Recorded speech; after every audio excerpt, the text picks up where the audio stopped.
आज मैं उन महान हस्ती के बारे में बात करने जा रही हूँ जिन्होंने आज बिहार का सत्ता पलट कर रख दिया, और जानेंगे उनकी सोच आर.एस.एस और बीजेपी सोच कितना अलग है। कभी ये आर.एस.एस और बीजेपी वाले विरोधी थे और आज उन्हीं के नाम से राजनीति कर रही है। जननायक कर्पूरी ठाकुर एक प्रखर स्वतंत्रता सेनानी, कर्मठ शिक्षक, समाज के पुरोधा, स्वच्छंदवादी पुरुष तथा गरीबों, शोषितों व दलितों के अधिकारों के रक्षक और मसीहा रहे हैं। नीति को भी जनसेवा की भावना के साथ जिया। राजनीतिक व सामाजिक कार्यों में इनका योगदान न केवल बिहार वरन राष्ट्रीय स्तर पर है। इन्होंने अपने कर्मयोग से भारतीय महापुरुषों में अपना नाम सुनहरे अक्षरों में दर्ज कराए हैं। कर्पूरी ठाकुर 2 लोहिया, जयप्रकाश नारायण, अंबेडकर आदि की श्रृंखला में अंतिम कड़ी थे। कर्पूरी ठाकुर ताउम्र गरीबों, असहायों, पिछड़ों व शोषितों के लिए लड़ते रहे। वे सदा समाज के अंतिम पायदान पर रहने वालों के अधिकारों के लिए खड़े रहे। इनका सारा जीवन संघर्षमय रहा। बिहार के सपूत जननायक कर्पूरी ठाकुर आधुनिक बिहार के निर्माताओं में एक हैं। इन्होंने अपना सफर शून्य से प्रारंभ कर राज्य के सर्वोच्च स्थान को न केवल प्राप्त किए वरन लोगों के दिलों पर भी राज्य किए और जननायक कहलाए। कर्पूरी ठाकुर 8वीं कक्षा में ही अखबारों के माध्यम से देश विदेश के सामाजिक व राजनीतिक परिघटनाओं के बारे में पढ़कर अपने मस्तिष्क में एक खाका बनाने लगे। ये समय था 1936 से 1939। अंग्रेजों द्वारा 1939 में भारत को द्वितीय विश्व युद्ध में बिना भारतीयों के अनुमति के शामिल करने के राष्ट्रव्यापी विरोध में कर्पूरी ठाकुर भी शामिल हो गए थे। इस समय इनकी उम्र मात्र 15 वर्ष थी।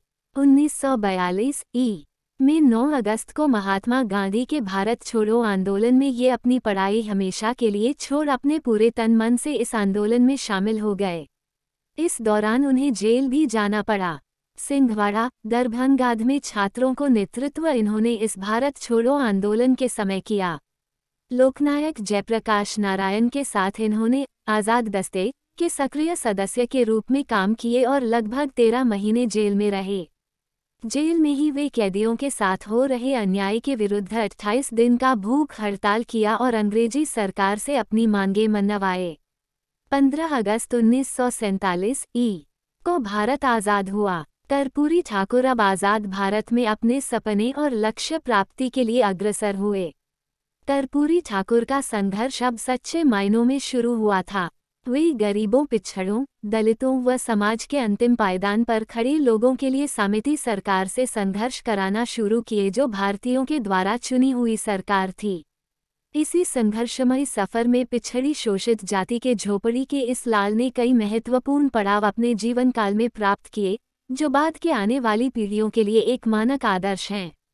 इनकी उपलब्धियों में 1941 में यथा लाइब्रेरियन बनने से लेकर 1970 में बिहार के 11वें मुख्यमंत्री बनने तक का सफर शामिल है। कर्पूरी ठाकुर पहली बार उप मुख्यमंत्री और शिक्षा मंत्री 5 मार्च 1967 में बने थे और 21 अप्रैल 1968 तक रहे। कर्पूरी ठाकुर पहली बार 22 सितंबर 1970 से 2 जून 1971 तक एवं दूसरी बार 24 जून 1977 से 21 अप्रैल 1979 तक बिहार के मुख्यमंत्री के रूप में रहे। कर्पूरी ठाकुर और सड़क की राजनीति की ताकत। मोहम्मद सज्जाद द्वारा। मोहम्मद सज्जाद कहते हैं, आज उन लोगों को कर्पूरी ठाकुर को याद करना चाहिए जो बिखराव वाली राजनीति को देखकर थक गए हैं, जहां भ्रष्टाचार, कट्टरता, नफरत और हिंसा बार बार परेशान करने वाली हो गई है। छवि। स्वतंत्र भारत में बहुत से मुख्यमंत्रियों में सार्वजनिक कार्यालय में इतनी उच्च निष्ठा और जीवनशैली में मितव्ययता नहीं थी जितनी कर्पूरी ठाकुर 24 जनवरी 1924 17 फरवरी 1988 में थी।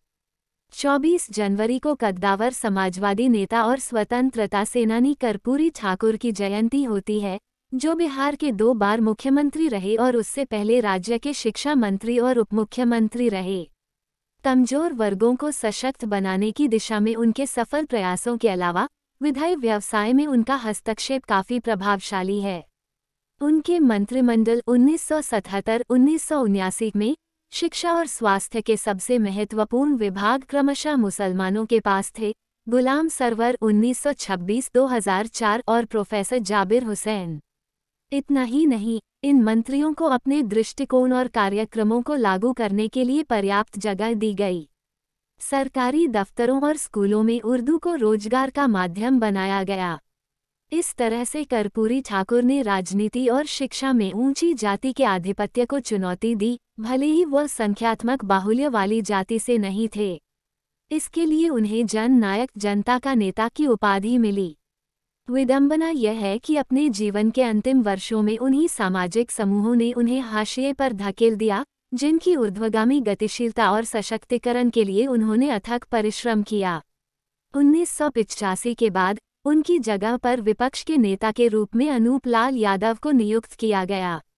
कहा जाता है कि लालू यादव को उनसे नफरत हो गई थी और वे उन्हें कपटी, चतुर, लोमड़ी की तरह ठाकुर कहकर बुलाते थे।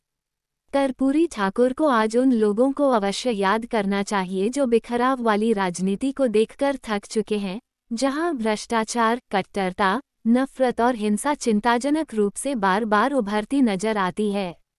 कर्पूरी ठाकुर का जन्म समस्तीपुर के निकट पितंजिया, अब उनके नाम पर कर्पूरी ग्राम, गांव में नाई के एक गरीब परिवार में हुआ था और वेनी गांव के बहुत करीब था, जहां से 1908 में हिंसक क्रांतिकारी खुदीराम बोस को फांसी देने के लिए गिरफ्तार किया गया था। मुजफ्फरपुर जेल में 1938 में एक किसान रैली को संबोधित करने के लिए आचार्य नरेंद्र देव की वैनी यात्रा ने कर्पूरी को युवावस्था में स्वतंत्रता आंदोलन और समाजवादी राजनीति में शामिल होने के लिए प्रेरित किया। अनुमान है कि नाई जाति हजराम नई बिहार की आबादी का 2% से भी कम है। फिर भी बिहार में, जहां चुनावी राजनीति गहरी जड़ें जमा चुकी जाति आधारित वफादारी, गोलबंदी और ध्रुवीकरण की गवाही देती है, 1952 में इस तरह के पहले चुनाव में पहली बार जीतने के बाद उन्होंने कभी कोई विधानसभा चुनाव नहीं हारा। वो एकमात्र चुनाव हारे थे 1984 में लोकसभा चुनाव, जो इंदिरा गांधी की हत्या के तुरंत बाद हुआ था, में कांग्रेस के लिए एक बड़ी सहानुभूति लहर थी। उन्होंने ईसाई मिशनरी स्कूलों के लिए हिंदी पढ़ाना अनिवार्य कर दिया। शिक्षा को और अधिक सुलभ बनाते हुए उन्होंने कमजोर आर्थिक पृष्ठभूमि वाले बच्चों के लिए शुल्क समाप्त कर दिया। उर्दू को दूसरी राजभाषा बनाने के आंदोलन को कर्पूरी ठाकुर से काफी बढ़ावा और प्रोत्साहन मिला। दिसंबर 1970 से जून 1971 के बीच, जब वे पहली बार मुख्यमंत्री थे, उन्होंने अपने संक्षिप्त कार्यकाल में कुछ सबाल्टर्न समर्थक कदम उठाए, जैसे कम उपजाऊ बिना खेती वाली भूमि पर राजस्व की माफी। ऐसा कहा जाता है कि उन्होंने ये सुनिश्चित कर लिया था कि किसी भी अंतर्जातीय विवाह को संपन्न करने से न चूकें। गरीबों और निम्न जाति के लोगों के लिए उनके प्रयासों ने बाद की कांग्रेस सरकार 1971 से 1977 पर मुंगेरी लाल आयोग स्थापित करने के लिए पर्याप्त दबाव डाला। 1952 में पहला विधानसभा चुनाव हुआ जिसमें कर्पूरी ठाकुर ताजपुर विधानसभा सीट से जीत हासिल किए और ताउम्र अपराजित रूप से विधानसभा के सदस्य रहे। इस दौरान वे कई महत्वपूर्ण पदों पर रहे तथा कई फैसले लिए, जैसे 1967 में शिक्षा मंत्री के रूप में इन्होंने मैट्रिक से अंग्रेजी की अनिवार्यता समाप्त कर दी। 1970-71 में मुख्यमंत्री रहते हुए इन्होंने हाई स्कूल का सरकारीकरण किया। 1977-79 में अपने दूसरे मुख्यमंत्रित्व काल में उन्होंने शिक्षा के क्षेत्र में क्रांतिकारी निर्णय लेते हुए बिहार में मैट्रिक तक की शिक्षा निःशुल्क कर दी। रोजगार में उन्होंने 6000 जूनियर इंजीनियर और 4000 डॉक्टरों को गांधी मैदान में एक नियुक्ति पत्र वितरित किए। किसान मजदूरों के लिए उन्होंने छोटे और अलाभकर जोतों पर से मालगुजारी भूमि कर हटा दी। भ्रष्टाचार उन्मूलन, अंतरजातीय विवाह करने वालों के लिए सरकारी नौकरी आदि की योजना शुरू किए। उनका सबसे महत्वपूर्ण कार्य बिहार में मुंगेरी लाल आयोग की सिफारिशों के अनुरूप पिछड़े, महिलाओं और कमजोर वर्ग के सवर्णों के लिए सरकारी नौकरी में आरक्षण की घोषणा है। पिछड़े वर्ग के लिए, अत्यंत पिछड़ा वर्ग के लिए, महिला के लिए और आर्थिक दृष्टि से कमजोर सवर्णों के लिए कुल आरक्षण की व्यवस्था थी। इस आरक्षण के कारण उन्हें अपनी सरकार गंवानी पड़ी, परंतु ये हारे या झुके नहीं। बेलछी ग्राम में 21 दलितों की निर्मम हत्या दुष्टों द्वारा कर दिया गया था।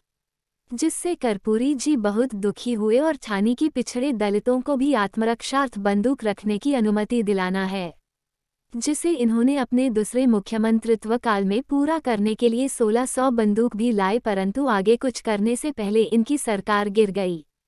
कर्पूरी ठाकुर विपक्षी नेता के रूप में भी अपना महत्वपूर्ण निश्चल, नैतिक तथा जिम्मेदारी पूर्वक ईमानदारी भरा योगदान दिए। जरूरत के अनुसार ये सत्ता पक्ष या विपक्ष में रहे।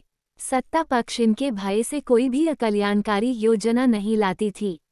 ऐसे थे हमारे महान जनप्रिय जननायक कर्पूरी ठाकुर। बिहार का यह महान कर्मयोगी सपूत 64 साल की उम्र में 17 फरवरी 1988 को दिल का दौरा पड़ने से चिरकाल तक सो गया। जननायक कर्पूरी ठाकुर हम सबों के दिलों में हमेशा जीवित रहेंगे। वीडियो अच्छा लगा तो लाइक और शेयर करें, चैनल को सब्सक्राइब करें।